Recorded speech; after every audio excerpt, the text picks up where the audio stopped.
ਮੈਨੂੰ ਜੀ ਖਬਰਾਂ ਦੇ ਵੱਲ ਆਈਏ ਤੇ ਸ਼ੁਰੂਆਤ ਕਰੀਏ ਸੱਦੇ ਪੱਤਰ ਤੋਂ। 2 ਜਣਿਆਂ ਨੂੰ ਸੱਦਾ ਪੱਤਰ ਦਿੱਤਾ ਤੇ ਤਿੰਨੇ ਮੁੱਖ ਮੰਤਰੀ ਨੇ। ਇੱਕ ਤੇਲੰਗਾਨਾ ਦੇ ਸੀਐਮ ਸਾਹਿਬ ਨੇ ਸੱਦਾ ਪੱਤਰ ਦਿੱਤਾ ਦਿੱਲੀ ਦੇ ਮੁੱਖ ਮੰਤਰੀ ਅਰਵਿੰਦ ਕੇਜਰੀਵਾਲ ਨੂੰ, ਤੇ ਪੰਜਾਬ ਦੇ ਮੁੱਖ ਮੰਤਰੀ ਭਗਵੰਤ ਮਾਨ ਸਾਹਿਬ ਨੂੰ। ਦੇਖੋ, ਕੇਸੀਆਰ ਜਿਹੜਾ ਆ, ਕੇ ਚੰਦਰ ਸ਼ੇਖਰ ਰਾਓ ਆ, ਜਿਹੜਾ ਜੀ ਉਹ ਹੁਣ ਇਸ ਵੇਲੇ ਕੌਮੀ ਰਾਜਨੀਤੀ ਦੇ ਵਿੱਚ ਆਪਣਾ ਸਫ਼ਰ ਦਾ ਆਗਾਜ਼ ਕਰਨਾ ਚਾਹੁੰਦਾ ਹੈ, ਜੀ ਜਿਹਦਾ ਸਿਲਸਿਲਾ ਸ਼ੁਰੂ ਹੋਇਆ ਸੀਗਾ, ਜੇ ਤੁਸੀਂ ਵੇਖੋਗੇ ਤਾਂ ਤਕਰੀਬਨ 2 ਕੁ ਸਾਲ ਪਹਿਲਾਂ ਦਾ। ਪਰ ਇਹਨਾਂ ਨੇ ਆਪਣੀਆਂ ਗਤੀਵਿਧੀਆਂ ਨੂੰ ਸਿਖਰ ਤੇ ਉਦੋਂ ਖੜਿਆ ਜਦੋਂ ਪੰਜਾਬ ਦੇ ਵਿੱਚ ਇਹ ਕਿਸਾਨ ਅੰਦੋਲਨ ਦੇ ਵਿੱਚ ਜੋ ਸ਼ਹੀਦ ਹੋ ਗਏ ਸਨ, ਉਹਨਾਂ ਦੇ ਪਰਿਵਾਰਾਂ ਨੂੰ ਚੈੱਕ ਵੰਡ ਕੇ ਗਏ ਸਨ।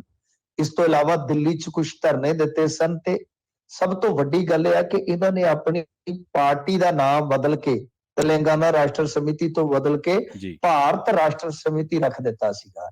ਤੇ ਇਹਦਾ ਇੱਕ ਦਫ਼ਤਰ ਇਹਨਾਂ ਨੇ ਖੋਲ ਦਿੱਤਾ ਸੀ ਦਿੱਲੀ ਦੇ ਵਿੱਚ ਦਸੰਬਰ ਦੀ 21-22 ਤਰੀਕ ਨੂੰ। ਤਾਂ ਜਦੋਂ ਇੰਨਾ ਸਾਰਾ ਕੁਝ ਹੋ ਗਿਆ ਸੀ, ਤੀਜੇ ਫਰੰਟ ਦੇ ਵਿੱਚ ਇਹ ਜਾਂਦੇ ਨਹੀਂ ਸਨ।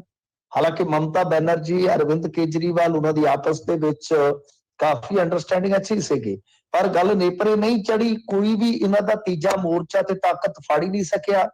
ਉਲਟਾ ਕੇਜਰੀਵਾਲ ਸਾਹਿਬ ਹਮੇਸ਼ਾ ਹੌਲੀ ਹੌਲੀ ਜਦੋਂ ਤੁਸੀਂ ਦੇਖੋਗੇ ਤਾਂ ਖਿਸਕਦੇ ਹੀ ਗਏ, ਦੂਰ ਖਿਸਕਦੇ ਗਏ।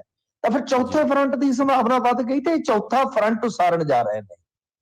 ਇਹ ਸੱਦਾ ਇਹਨਾਂ ਨੂੰ ਐ ਨਹੀਂ ਭੇਜਿਆ ਕਿ ਆਜੋ ਤੁਹਾਨੂੰ ਤੇ ਕੁੱਕੜ ਤੇ ਬਤਖਾ ਦਿਖਾਵਾਂਗਾ, ਐ ਨਹੀਂ ਹੈ। ਅਸਲ 'ਚ ਕੀ ਹੈ ਕਿ ਤੇਲੰਗਾਨਾ ਦੇ ਵਿੱਚ ਵੀ ਇਲੈਕਸ਼ਨ ਹੈ, 2024 'ਚ ਵੀ ਭਾਜਪਾ ਜਿਹੜੀ ਹੈ ਉਹਦਾ ਇੱਕ ਮੰਤਵ ਹੈ। ਉਹਦੇ 'ਚ ਖਾਸ ਤੌਰ ਤੇ ਸਾਊਥ ਨੂੰ, ਇਹ ਤੇਲੰਗਾਨਾ ਨੂੰ ਇੱਕ ਬੜੀ ਹਸਰਤ ਭਰੀ ਨਿਗਾਹ ਨਾਲ ਦੇਖਦੇ ਨੇ ਜੀ ਕਿ ਤੇਲੰਗਾਨਾ ਦੇ ਵਿੱਚ ਅਸੀਂ ਫੱਟੇ ਚੱਕ ਦੇਵਾਂਗੇ। ਤਾਂ ਇਹਦੇ ਨਾਲ ਕੀ ਹੈ ਕਿ ਇੱਕ ਤੀਰ ਦੋ ਨਿਸ਼ਾਨੇ। ਇੱਕ ਤਾਂ ਇਹ ਹੈ ਕਿ ਭਾਜਪਾ ਤੇ ਦਬਾਅ ਬਣਾਉਣ ਦਾ ਯਤਨ, ਕੂਟਨੀਤਿਕ ਦਬਾਅ ਵੀ ਹੁੰਦੇ ਨੇ, ਕਿਉਂਕਿ ਜਿੱਦਣ ਇਹਨਾਂ ਨੇ ਰੈਲੀ ਰੱਖੀ ਹੈ ਖਮਾਮ ਦੇ ਵਿੱਚ, ਉਹ ਤੋਂ ਇੱਕ ਦਿਨ ਬਾਅਦ ਉੱਥੇ ਨਰਿੰਦਰ ਮੋਦੀ ਜਾਣਗੇ 19 ਨੂੰ। ਜੀ ਤਾਂ ਪਹਿਲਾਂ ਰੈਲੀ ਰੱਖ ਕੇ ਹੁੰਕਾਰ ਭਰਨੀ, ਲਲਕਾਰਨਾ ਤੇ ਬਹੁਤ ਵੱਡਾ ਇੱਕ ਇਕੱਠ ਜਿਹੜਾ ਹੈ ਉਹ ਵਿਖਾ ਕੇ ਨਰਿੰਦਰ ਮੋਦੀ ਦੇ ਸਾਹਮਣੇ ਇਹ ਚੁਣੌਤੀ ਪੇਸ਼ ਕਰਨਾ ਕਿ ਹੁਣ ਸਾਡੇ ਬਰੋਬਰ ਦਾ ਇਕੱਠ ਕਰਕੇ ਵਿਖਾਓ, ਮਜ਼ਾ ਤਦ ਹੈ। ਇਹ ਸਾਰੀਆਂ ਕਹਾਣੀਆਂ ਇਹਦੇ ਨਾਲ ਜੁੜੀਆਂ ਹੋਈਆਂ ਨੇ ਜੀ। ਤਾਂ ਹੁਣ ਜੇ ਤੁਸੀਂ ਵੇਖੋਗੇ ਤਾਂ ਅਰਵਿੰਦ ਕੇਜਰੀਵਾਲ ਨਾਲ ਤਾਂ ਉਹਦੀ ਯਾਰੀ ਬਹੁਤ ਗੂੜੀ ਹੈ ਕੇਸੀਆਰ ਦੀ।